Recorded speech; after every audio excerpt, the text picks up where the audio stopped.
मैं ML sir biology online class में आपका स्वागत करता हूँ। हम पिछले वीडियो में अध्ययन कर रहे थे मादा युग्मकोश यानी फीमेल गैमेटोफाइट्स की स्ट्रक्चर एवं डेवलपमेंट। आज पिछले वीडियो तक हमने पार्ट 6 में अध्ययन किया था बीजांड की संरचना व बीजांड के प्रकार। अब हम बात कर रहे हैं गुरु बीजाणु जनन। इसका गुरु बीजाणु मेगास्पोरोजेनेसिस अर्थात मादा युग्मक के निर्माण की प्रक्रिया। गुरु बीजाणु किसे कहते हैं? मादा युग्मक के परिवर्धन की प्रक्रिया को गुरु बीजाणु जनन। मादा युग्मक जो है उसे एम्ब्रायो सेक या भ्रूण सेक कहा, भ्रूण कोश कहा जाता है। अर्थात क्या कहेंगे? भ्रूण कोश। मादा जो युग्मक है उसका विकास किसमें? संपूर्ण रूप से क्या कहते हैं? भ्रूण कोश यानी एम्ब्रायो सेक। भ्रूण कोश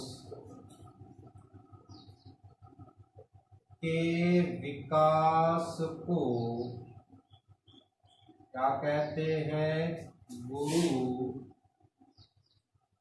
बीजाणु जनन। क्या कहेंगे? गुरु बीजाणु जनन किसको कहेंगे? भ्रूण कोश के विकास।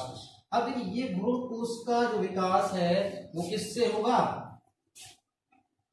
गुरु बीजाणु मात्र कोशिका। इससे गुरु बीजाणु मात्र कोशिका अर्थात MMC mega spore mother cell या मैक्रोस्पोर मदर सेल्स का। अब देखिए ये जो गुरु बीजाणु मात्र कोशिका है, जब हमने नर युग्म कोशविद की संरचना पढ़ी थी तो वहां पे क्या आई थी? लघु बीजाणु मात्र कोशिका यानी माइक्रो स्पोर मदर सेल्स। अब यहाँ पे क्या है? गुरु बीजाणु मात्र कोशिका। इसका विकास किससे? यानी चाहे माइक्रो स्पोर मदर सेल हो या मेगा स्पोर मदर सेल्स हो, इनका जो विकास होता है वो किससे होगा? बीजाणु क्योंकि प्राथमिक बीजाणु जन कोशिका। इससे प्राथमिक बीजाणु जन कोशिका प्राइमरी स्पोरोजीनस सेल से। अब देखिए ये जो प्राइमरी स्पोरोजीनस सेल्स ये किससे?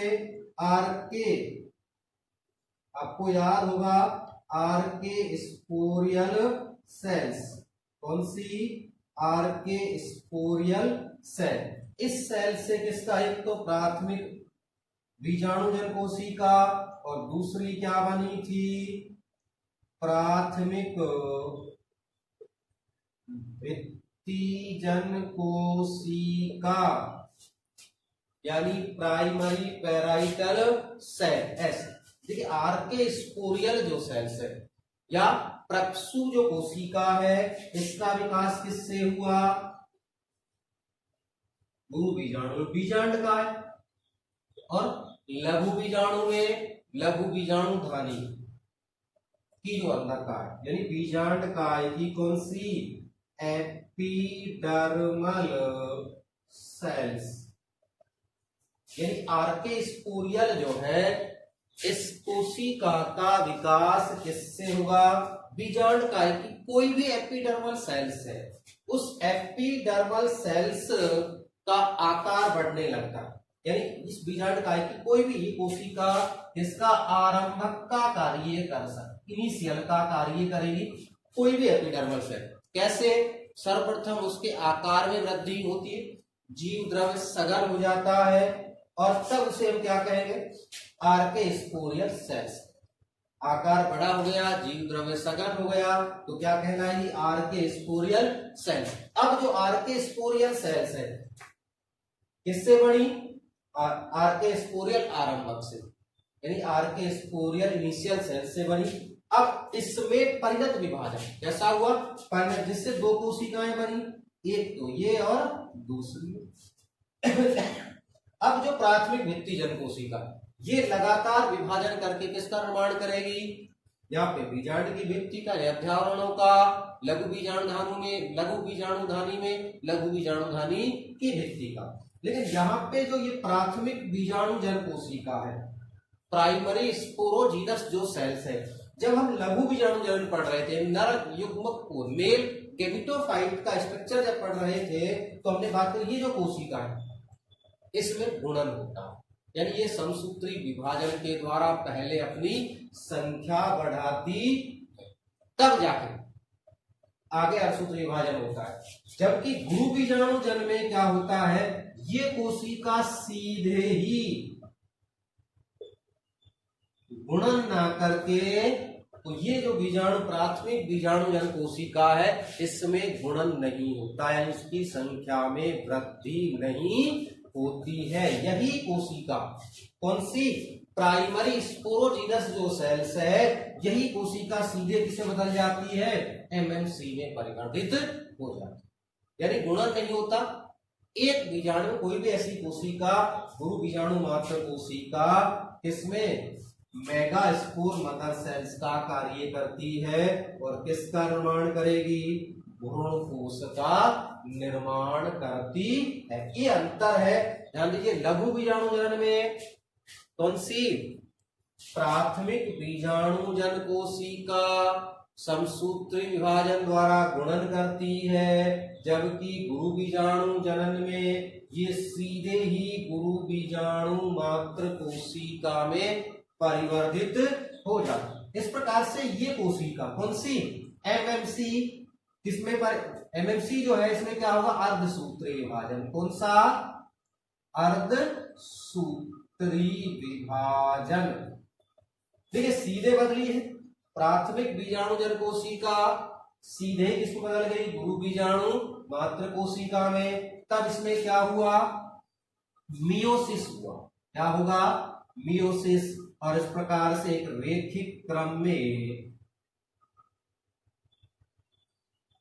4 कोशिकाएं, कितनी, 4 अगुणित कोशिकाओं का निर्माण होता है। इस प्रकार से 4 अगुणित कोशिकाएं कहां पे, बीजांड के अंदर, बीजांड काय।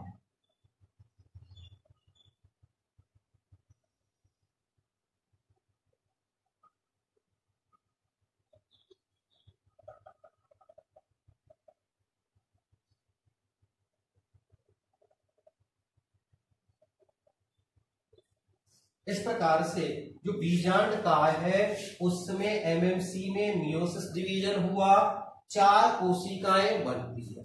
ये जो कोशिका एक किसकी ओर है, ये क्या का काम करेगी, एम्ब्रायो, एम्ब्रायोसिक इनिशियल सेल्स। यानी ये जो कोशिका है, इस कोशिका की जो सबसे बड़ी, देखो चारों कोशिकाएं रेखिक क्रम में व्यवस्थित हैं। अंतर क्या है, जो लघु बीजाणु जनन हुआ था, जो टेट्राड था, यहाँ भी टेट्राड है, वहां विभिन्न तरीके से व्यवस्थित था।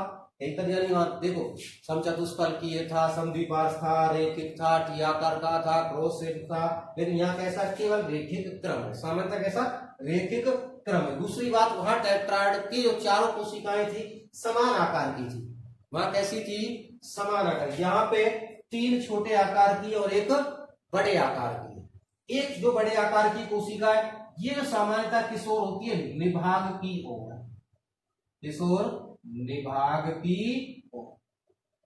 निभाग जानो, यानी बीजांड द्वार के विपरीत जो भाग है बीजांड का, उसे क्या कहते हैं, निभाग या चैलेजा कहते हैं। उसकी ओर वाली ये कोशिका आकार में बड़ी होती है। कैसी होगी, आकार में बड़ी, और इसी से एम्ब्रायोसेक का निर्माण होता। इस कोशिका से ही क्या होगा, एम्ब्रायोसेक अर्थात भ्रूण कोश का निर्माण होता। शेष जो 3 कोशिकाएं हैं ये अपहासित हो जाती है। कैसी हो जाएंगी? अपहासित। और इनका जो उपयोग है, इन तीनों कोशिकाओं का उपयोग ये जो बड़ी कोशिका है किसमें कर लेती है? पोषण। किसमें करेगी? पोषण में। कौन सी? जो एम्ब्रायस है, इनिशियल सेल्स का काम कर रही है निभाग की, और जो बड़ी कोशिका है यही कोशिका क्या करेगी? इनका उपयोग पोषण में कर लेती है और इसके आकार में वृद्धि हो जाती। आकार में क्या होगी? वृद्धि। ये जो कोशिका है इस प्रकार से इसका आकार बढ़ जाता है और इसके अंदर एक बड़ी रिक्तिका का प्रारंभ में छोटी छोटी रिक्तिका है, उसके बाद क्या है? बड़ी रिक्तिका बन जाती है। इसका ये जो केंद्रक है कैसा है? अगुणित है। अगुणित का मतलब कैसा? एन। क्या चीज है ये? केंद्रक। अगुणित केंद्र, अर्थात जो मियोसिस हुआ था तो ये चारों ये गुणित है वैसे तो, लेकिन तीनों अपहासित हो गई, केवल एक बची है। अब देखिए ये जो कोशिका है, इस पूरी कोशिका से, जिसे हम गुरु बीजाणु कह रहे हैं, इसको क्या करें? गुरु बीजाणु। इससे किसका निर्माण होगा? भ्रूण कोश का। किसका? भ्रूण कोश का। ये जो केंद्रक है अगुणित केंद्रक है और यहाँ इसके चारों पहले बड़े छोटी छोटी रिक्तिकाएं आपस में मिलकर बड़ी रिक्तिका बना लेती है।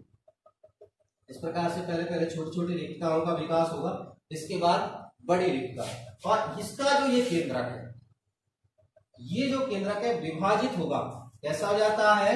विभाजित होकर, अब देखिए यहां अर्धसूत्री विभाजन हो गया, अब दोबारा अर्धसूत्री नहीं होगा, अब कौन सा होगा? समसूत्री विभाजन होगा। इसमें कौन सा विभाजन होगा? समसूत्री विभाजन।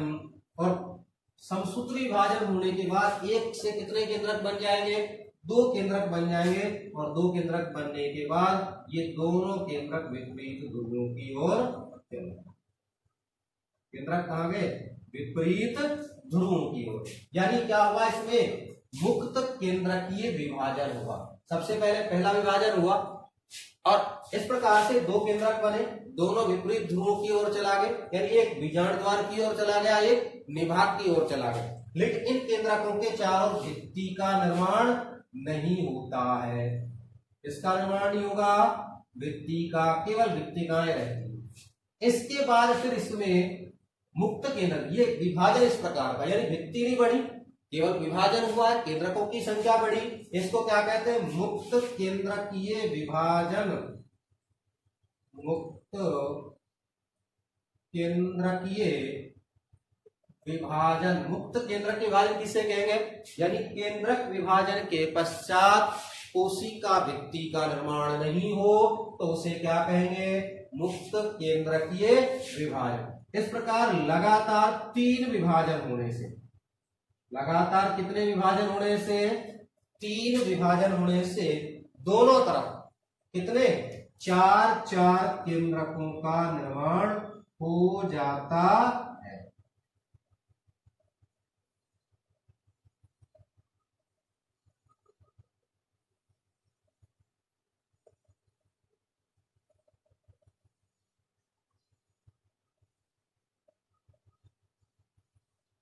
कितने केंद्रक बन गए इसमें? 4-4। अब देखिए कितने विभाजन हुए? 3 मुक्त केंद्रकीय।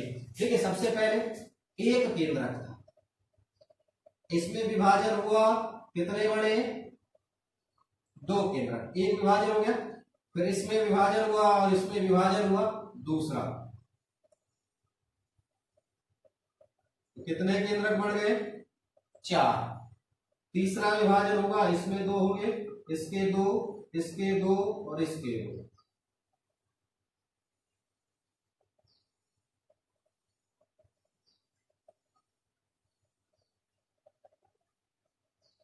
इस प्रकार से 3 मुक्त केंद्रक के कितने विभाजन? लगातार 3 मुक्त केंद्रकीय विभाजनों के द्वारा कितने केंद्रक बन गए? 8 केंद्रक बन जाते हैं। कितने केंद्रक बन गए? 8 केंद्रक। अब 8 जो केंद्रक बने, इनमें से दोनों तरफ से एक एक केंद्रक, दोनों तरफ से एक एक केंद्रक, इस प्रकार से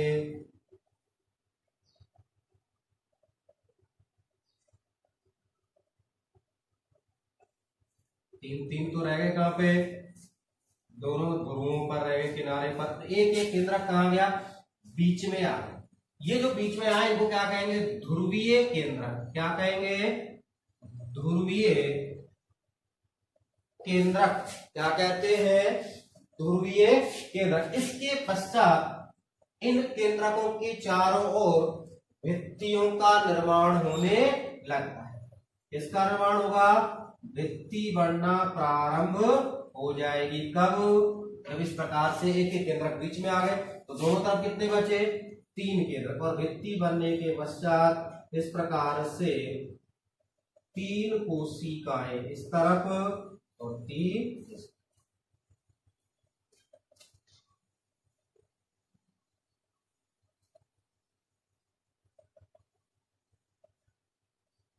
ऐसे 2 केंद्र के बीच में हो गए। तो ये दोनों तरफ पहले मुक्त केंद्र के विभाजन हुआ, 8 केंद्रक बने। 8 केंद्रकों में से दोनों तरफ से एक एक केंद्रक कहां जाते हैं? बीच में आ गए। और दोनों किनारों पर कितने बच गए? 3 केंद्रक बच गए। तब जाके केंद्रकों के चारों ओर भित्ति का निर्माण शुरू हो जाता है। इस प्रकार से जो ये संरचना बनी है इसको क्या कहेंगे? Embryo set. अब देखिए यहां गिनिए, इसमें कितनी कोशिकाएं हो गई आपके साथ? 1 2 3 4 5 6 7। कितनी कोशिकाएं इसमें है? 7 सेल्स हैं। केंद्रक कितने हैं? गिनना, 1 2 3 4 5 6 7 8। 8 क्या है? केंद्रक। यानी न्यूक्लियस कितने हैं? 8 है। सेल्स कितनी है? 7। इस प्रकार से ये क्या कहलाता है? भ्रूणकोश। क्या कहलाएगा? भ्रूणकोश। अब इस प्रकार ये जो दोनों, इसके पश्चात दोनों जो केंद्रक हैं, इसके दोनों जो ध्रुवीय केंद्रक है वो आपस में संयुक्त हो जाते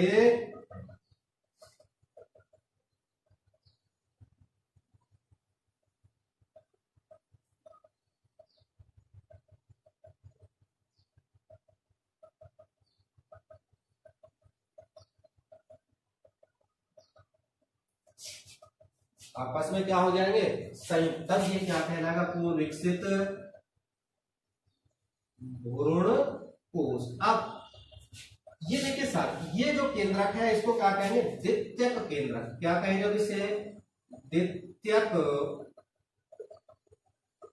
केंद्रक। क्या हो गया ये?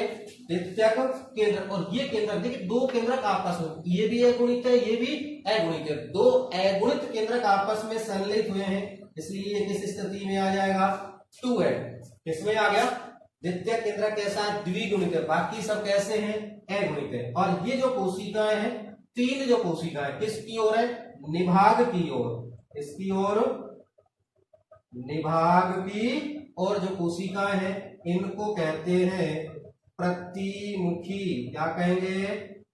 प्रतिमुखी कोशिकाएं। क्या है? प्रतिमुखी कोशिकाएं। ये क्या कहलाएगी? ध्रुवीय